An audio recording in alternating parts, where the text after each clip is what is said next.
You know, a lot of people have asked me, you know, how did the Kinslow happiness system evolve? And Frank, what's your story? You know, where did all this come from? How did this unique and remarkable system pop out of your head?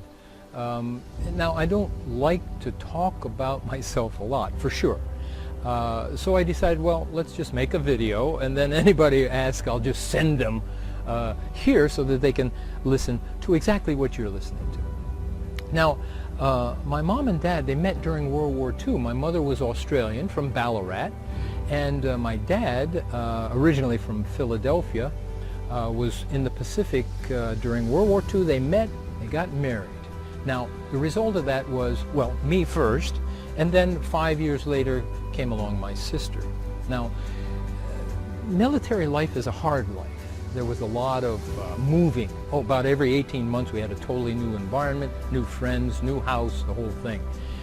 And it was very hard on my mom and my dad, and they both became alcoholics. There was a lot of disruption in my childhood. Never really knew where, it was never settled. But as I went on into my teenage years, my adolescence, I found a lot of joy in studying things. Now, mind you, this was back in the 50s. These things were considered weird back in those days. I studied flying saucers, which had just been discovered in the 40s. I did yoga. Oh my gosh, yoga. And I learned to hypnotize my friends. I studied martial arts. But my true love back then was Einstein's principles of general and specific relativity.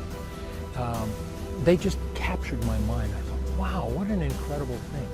And that has stayed with me till today. And actually has a part in the founding of the Kinslow happiness system, which I'll explain a little bit. So out of my adolescence, I married in my early 20s.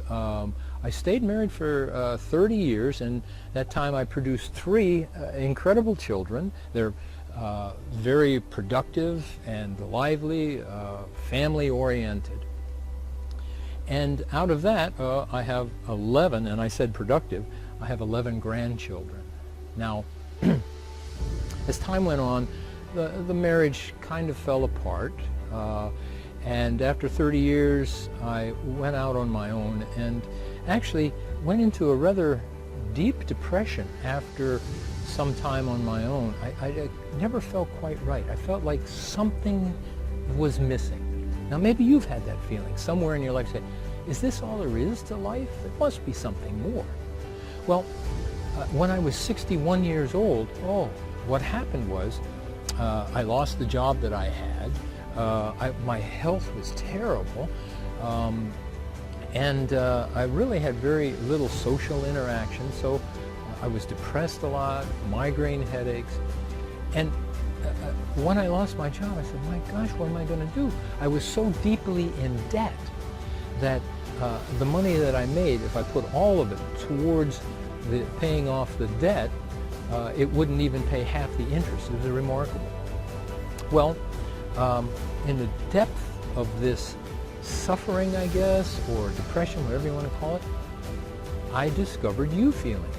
U-feeling, it's probably the best way to say it, it's the source of happiness.